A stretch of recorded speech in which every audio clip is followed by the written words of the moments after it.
নমস্কার বন্ধুরা, daily house ওয়াইফের চ্যানেলে আপনাদের স্বাগতম। আমি আজকে আরেকটা পর্ব নিয়ে চলে এসেছি আপনাদের সাথে শেয়ার করবো। বন্ধুরা, আজকে আমি পাউরুটি দিয়ে গোলাপ জামুন বানিয়ে দেখাবো। খেতে কিন্তু অসাধারণ হয় আর একদম শর্ট টাইমে বানিয়ে নিতে পারবেন। তিন চারটি উপকরণ দিয়ে গোলাপ জামুন বানিয়ে নিতে পারবেন। দেখো, এখানে আমি নিয়ে নিয়েছি 10টি ব্রেড, পাউরুটি 10টি ব্রেড বা পাউরুটি যেগুলো এটা পাউরুটি 10টা নিয়ে নিয়েছি। এখন এইভাবে এইগুলোর সাইডেরগুলো সারিয়ে নেব।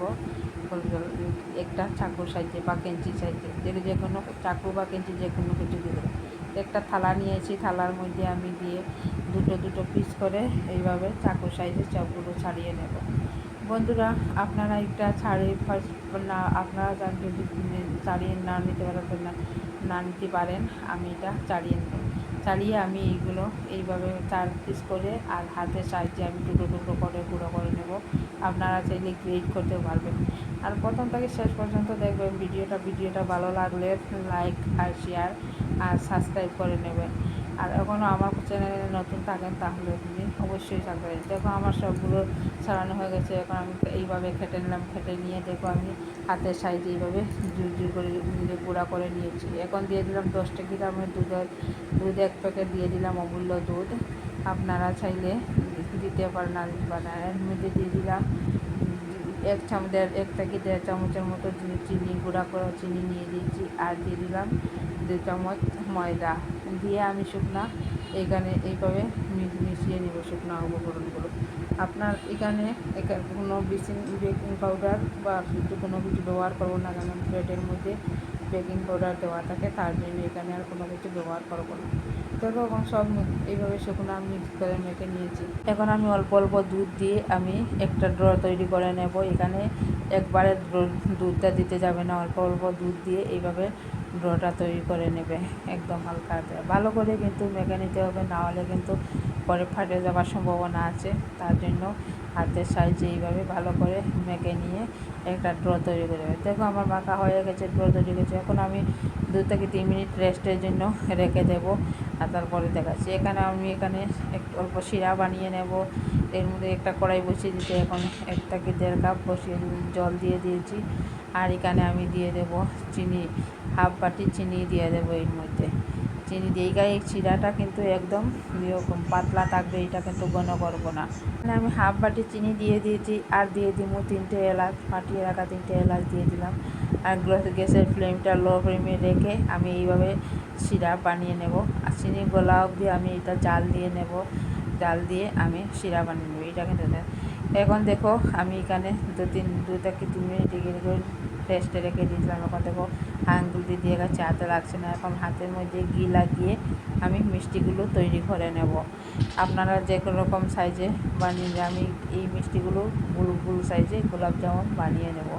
আর ছোটো করে গোল নিয়ে নেব, একদম বড় মানে, কিন্তু ওইটা ফুলে যাবে পরে। কিন্তু এখানে যখন পাউরুটি দিয়ে বানিয়েছি, এখানে বেকিং পাউডার দেওয়া আছে, কত পরে ফুলে যাবে। তার জন্য একদম ছোটো করে আমি মিষ্টিগুলো তৈরি করে নেব এইভাবে। দেখো, ঘি লাগিয়ে দেখো কী সুন্দর হয়েছে লাড্ডুগুলো, আর এটা একদম সফট নরম হয়েছে। অবশ্যই বন্ধুরা একবার বাড়িতে ট্রাই করবে আর ভালো ট্রাই করে বানিয়ে দেখবে, খেতে কিন্তু অসাধারণ লাগে। দেখো, আমার শিরাগুলো তৈরি হয়ে গেছে, একদম রেডি হয়ে গেছে। আমি আর অল্প করে নামিয়ে দেখো, আমি সবগুলো মিষ্টি বানিয়ে নিলাম, আরও 2টা বানিয়ে নিলাম। আর এখন আমি এটা নামিয়ে নেব। একদম হয়ে গেছে, আমার শিরা তৈরি হয়ে গেছে। এখন আমি এইভাবে দেখেন, ওইটা আর ঘন করবো না। দেখো, এইদিকে আমার মিষ্টিগুলো বানানো হয়ে গেছে। এখন আমি গ্যাসের মধ্যে একটা প্যান বসিয়ে তেল দিয়ে দিয়েছি, সাদা তেল দিয়ে আমি একদম হালকা গরম হচ্ছে আমি মিষ্টিগুলো এইভাবে ছেড়ে দেবো। এই মিষ্টিগুলো বানাতেও বেশি তেল লাগে না, অল্প তেল হলে হয়ে যায়। আর একটা করে এইভাবে কাঁটা চামচের বা কঞ্চির সাইজে উল্টে পাল্টে নিয়ে নেবে। দেখো, আমি সবগুলো মিষ্টি দিয়ে দিয়েছি। এখন আমি একটা করে আমি কাঁটা সাইজে আমি উল্টে পাল্টে দিয়ে দিলাম। দেখো, একদম লাল হয়ে আছে। গ্যাসের ফ্লেমটা একদম লো ফ্লেমে রাখবে, না হলে কিন্তু ফুলে যাবে, কালা হয়ে যাবে। এইভাবে লো ফ্লেমে রেখে মিষ্টিগুলো ভেজে নিতে হবে। দেখো কি লাল হয়ে আসছে মিষ্টিগুলো। বন্ধুরা, ঘরে অতিথি আসলে আপনারা এই 10 মিনিটের মধ্যে আপনারা এইভাবে গোলাপ জামুন, পাউরুটি দিয়ে গোলাপ জামুন বানিয়ে আপনারা পরিবেশন করতে পারবেন। খেতে কিন্তু অসাধারণ হয়। দেখো আমার সবগুলো ভাজা হয়ে গেছে, আমি এক বাটিতে নিয়ে নিচ্ছি। এখন আমি সবগুলো শিরাতে ঢেলে দেবো। ঢেলে দিয়ে আমি এটা 2 মিনিট আমি রান্না করে নেব গোলাপ জামুনগুলো।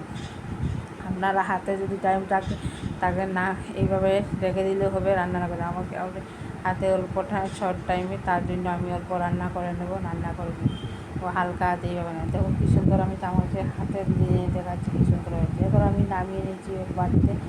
ঠান্ডা হওয়ার পর আপনাদেরকে দেখাচ্ছি কীরকম হয়েছে। কী দারুণ দেখতে লাগছে। আপনারা আমার চ্যানেলে এখনও নতুন থাকেন যদি, আপনারা অবশ্যই আমার চ্যানেলটা সাবস্ক্রাইব করে নেবেন, অনুরোধ রইল। আর ভিডিওটা ভালো লাগলে শেয়ার করে নেবেন। দেখো আমি চামচে নিয়ে নিয়েছি, কী সুন্দর হয়েছে। মিষ্টিগুলো একদম লাল লাল হয়ে যায়। বন্ধুরা, আমি এর পরের ভিডিওতে চলে আসবো। বাই।